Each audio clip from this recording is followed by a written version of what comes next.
এই গল্পটা যখন আমাকে শোনানো হয় তখন আমাকে ডিরেক্ট বলা হয়েছিল, কি বলা হচ্ছিল যে এটা বাংলা সিনেমার ইন্ডাস্ট্রির একটা নায়িকার চরিত্রকে পোর্ট্রে করা হয়েছে এবং তার জীবনীটাকে দেখা হবে একটা ডিরেক্টরের পয়েন্ট অফ ভিউ থেকে। সেই ডিরেক্টরের চরিত্রটা হচ্ছে যে আমার সিনেমার ডিরেক্টর নিজেই, আমার তাকে পোর্ট্রে করতে হবে। অ্যাকচুয়ালি এটা আমি বেশি থান্ডার্ড হয়েছি এটা শোনার পরে। তবে এরপর থেকে মজার অভিজ্ঞতা হচ্ছে তাকে বিভিন্ন জায়গায় ফলো করা, সে আসলে আমার নায়িকাকে কীভাবে ট্রিট করছে, সে আসলে জিনিসটাকে কীভাবে হ্যান্ডেল করছে। তো সেগুলো থেকে আমি এখানে অনেক ইন্সপায়ার্ড হয়ে এখানে অনেক কিছু পাঞ্চ করি আমার চরিত্রে, মানে রাইসুটে। আমি কর্ডিয়ালি বলতে চাই শিমলা আপাকে, উনি আমার বড় বোন, আমার প্রথম ছবির নায়িকা ছিলেন উনি আসুক, ওনাকে নিয়ে সিনেমাটা দেখতে চাই। আমি ওনাকে আমন্ত্রণ জানাচ্ছি আপনাদের মাধ্যম দিয়ে, উনি আসুক, আমি ওনার সাথে সিনেমা দেখতে চাই।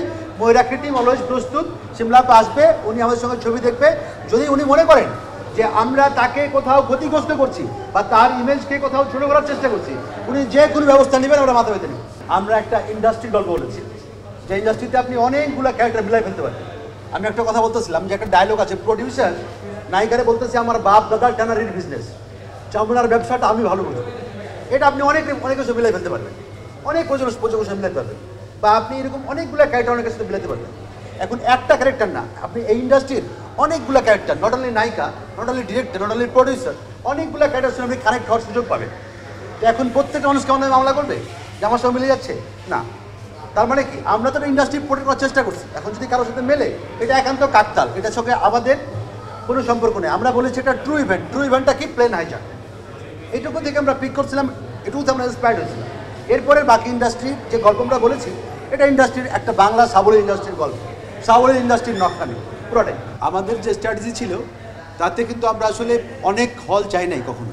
প্রথমত কোনোভাবে এটা আমরা বলি নাই প্রথমে যে সিঙ্গেল স্ক্রিনে আমরা যাচ্ছি। এখন আমরা সিনেপ্লেক্স চেয়েছিলাম এবং ব্লকবাস্টার চেয়েছিলাম, এবং আমরা বলেছিলাম আমাদের সামান্য হল দেওয়া হোক যেখানে আমরা দেখতে পারি, যেন আমার এটা মিস ইউজ না হয়। ওই জায়গা থেকে আমরা ঠিকঠাক জায়গায় আছি। আমি জানি আগামী সপ্তাহে আমার হল বাড়তেছে, এটা আমি জানি, আমি বিশ্বাস করি দর্শক এটা গ্রহণ করবে এবং আস্তে আস্তে এই ছবি ছড়িয়ে পড়বে সারা দেশে এবং দেশের বাইরে। এখন পর্যন্ত নির্মাতা হিসাবে আমি স্যাটিসফাইড, হ্যাঁ। কিন্তু যেহেতু এটা প্রথম শো হইলো, আমি একটা শো দর্শকের সাথে কথা বলে আমার মনে হয় আমার আরও দর্শকের সাথে কথা বলা উচিত, তারপরে আমি আসলে আমার এই প্রশ্নের প্রপার উত্তরটা দিতে পারবো। আমি আরও একটা দুটো শো দেখতে চাই, দর্শকদের সাথে কথা বলতে চাই। আমি এরপরে সীমন্ত সম্পারে যাব, কথা বলবো। আমি আগামীকালকে ঘুরে ঘুরে সিনেমাটা দেখবো এবং আমি আশা করতেছি আগামীকালকে এই প্রশ্নের উত্তর দিতে আরও সঠিকভাবে। এখন যেটা বলবো সেটা আমার কাছে মনে হয় যে মানে নিজের দই কেউ টক বলে না, এমন একটা প্রশ্ন উত্তর দেওয়া হবে, আমি এটা দিতে চাই না। এটা বিদেশে আসলে ডিপেন্ড করবে আপনাদের এখানের উপর কতটুকু দর্শকের চাহিদা পূরণ করতে পেরেছে। সব কিছু ঠিকঠাক থাকলে সম্ভবত নেক্সট মান্থে আমরা দেশের বাইরে এটা প্রচার করার চেষ্টা করব। আচ্ছা, মাত্র তো ফার্স্ট শো হয়ে গেল, তো ফার্স্ট শো আমি দেখলাম আমি নিজেই। আর আমি এর আগেও বলেছি আমার প্রত্যেকটা সিনেমা নিয়ে আমি যেহেতু 85% বায়াস থাকি, তো আসলে আমি খুবই নিউট্রাল জায়গা থেকে আসলে জানতে চাই। তার প্রথম ব্যাপারটা আমি জানতে চাই যে যারা সাংবাদিক আমার ভাই বোনেরা আছেন, যারা আসলে এটা নিয়ে অনেক ধরনের ক্রিটিক্স করে বা লিখে অ্যাকচুয়ালি, তো সেটা আমার 1 নম্বর থাকে। 2 নম্বর থাকে হচ্ছে যে আমি অডিয়েন্স কি বলছে আসলে সেটার উপরে ডিপেন্ড করে।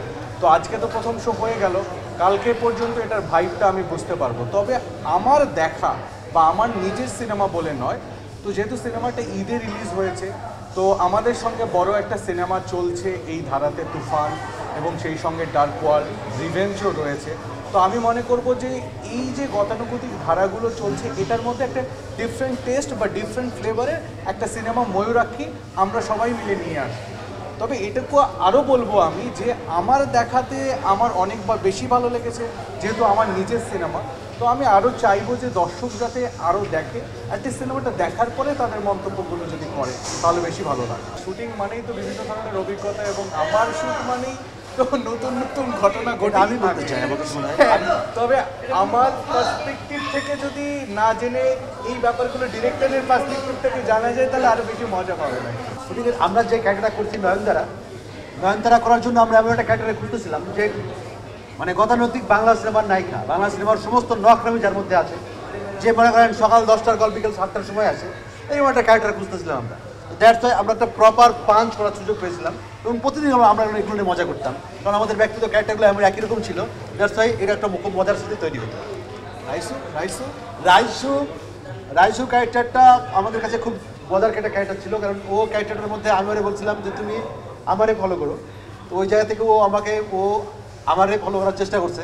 এখন রাইসু কেমন কতটুকু আমারে ফলো করতে পারছে, এটা আসলে অন্ধকার কোনো সময় আলোকে ইফেক্ট করতে পারে না, মানে এটা থাকবেই আর কি, আলো অন্ধকার খুব পাশাপাশি থাকবে। আমরা যেটা বলছি আমরা খুবই খোলা বলার চেষ্টা করছি। মনে করেন আমরা বলেছি যে প্রত্যেকটা ফিল্ম ইন্ডাস্ট্রির সঙ্গে আন্ডারওয়ার্ল্ডে একটা কমিউনিকেশন থাকে, সবখানে আপনি দেখবেন, বাংলাদেশ বলেন, ইংল্যান্ড বলেন, সরি হলিউড বলেন, বলিউড বলেন, সবখানে পাবেন না। তো এখানে একটা ডায়লগও ছিল যে আপনি এটাকে খালি চোখে করতে হবেন না, আপনি এই বিজনেসটা খালি চোখে আপনার কাছে মনে হবে এটা একটা শিল্পকলা, কিন্তু এর বাইরে একটা আলাদা বিজনেস আছে যেটা আমরা খালি চোখে এক্সপ্লেন করতেছি না। তো এটা আমরা অনেকগুলো পয়েন্টকে খুলে বলার চেষ্টা করছিলাম, জানি না কতটুকু পারছি, এটা ছবি দেখে দর্শক আস্তে আস্তে বলবে, আমরা আস্তে আস্তে বুঝতে পারবো কতটুকু সফল আমরা। সিঙ্গেল স্ক্রিন থেকে আমাদের যে প্ল্যানিং ছিল, আমরা মাত্র শুরু করলাম, আমরা প্রথম দিন আছি, প্রথম জায়গায় আছি। আমাদের যে প্ল্যানিং ছিল আমরা প্রথম 2-3 সপ্তাহ পর সিঙ্গেল স্ক্রিনে যাব, আমাদের সঙ্গে অলরেডি কথা হচ্ছে, আমাদের যে পরিবেশ তারা অলরেডি কথা বলছে, আমাদের কাছে এই যোগাযোগ আছে। সিঙ্গেল স্ক্রিনে আমরা 3 সপ্তাহ পরে সিঙ্গেল স্ক্রিনে থাকবো, ইনশাল্লাহ দেখা হচ্ছে সিঙ্গেল স্ক্রিনে। একমাত্র ওয়ালটন এসি দিচ্ছে 1 বছরের রিপ্লেসমেন্ট গ্যারান্টি এবং কম্প্রেসারের 10 বছরের গ্যারান্টি। বাকি যে সিনেমাগুলো আমি ট্রেলার দেখেছি, মানুষজন দেখেছে ট্রেলারগুলো, তো কি হয় সাধারণত আমরা কমার্শিয়াল ভাইবের যেসব সিনেমাগুলো দেখি অ্যাজ ইউজুয়াল রেগুলার সিনেমা, হ্যাঁ আসলে সেগুলো সিনেমাই হচ্ছে, যেমন তুফান অনেক বাজেটের সিনেমা হচ্ছে, রিভেঞ্জ একটু ডিফারেন্ট টাইপের, ডার্ক ওয়ার্ল্ড, কিন্তু এই সিনেমাগুলো কিন্তু গতানুগতিক আমাদের ইন্ডাস্ট্রিতে যে ধরনের সিনেমা হয়, আমি যদি বলি সাউথ বা তেলেগু বা আমাদের ইন্ডাস্ট্রিতে যে ধরনের সিনেমা হয় অ্যাজ ইউজুয়াল সিনেমা, আমার সিনেমাটা তাহলে কি বাইরে থেকে আসছে না, এরকম না। আমার সিনেমাটা আমার দেশের কোনো একটা জায়গার গল্প, কোনো একটা পার্টিকুলার কি বলবো একটা ইন্ডাস্ট্রির গল্প, তবে সেই ইন্ডাস্ট্রিটা হচ্ছে শোবিজ বা ফিল্ম ইন্ডাস্ট্রি।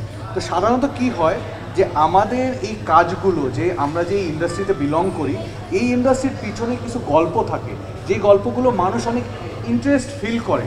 আমি দেখছি, কারণ হচ্ছে আমাদের বিভিন্ন কিছু আমরা শেয়ার করলে, আমরা দেখি কোনো অ্যাক্টর অ্যাক্ট্রেস কোনো কিছু শেয়ার করলেই সেটা ভাইরাল হয়ে যাচ্ছে, বা তার মানে কি আমার যে ম্যাস পিপল বা ইন জেনারেল মানুষ আছে, তারা এগুলোর উপরে অনেক বেশি ইন্টারেস্ট গ্রো করে, তারা দেখতে চায়। তো আমি সেই জায়গা থেকে বলবো যে এটা একটা পার্টিকুলার ফিল্ম ইন্ডাস্ট্রি শোবিজের একটা সার্কেলের পিছনের গল্প। তো সো আমি মনে করবো যে এই জন্য মানুষ যদি একটু দেখে সিনেমাটা, তাহলে তারা অনেক এন্টারটেইনমেন্ট হবে।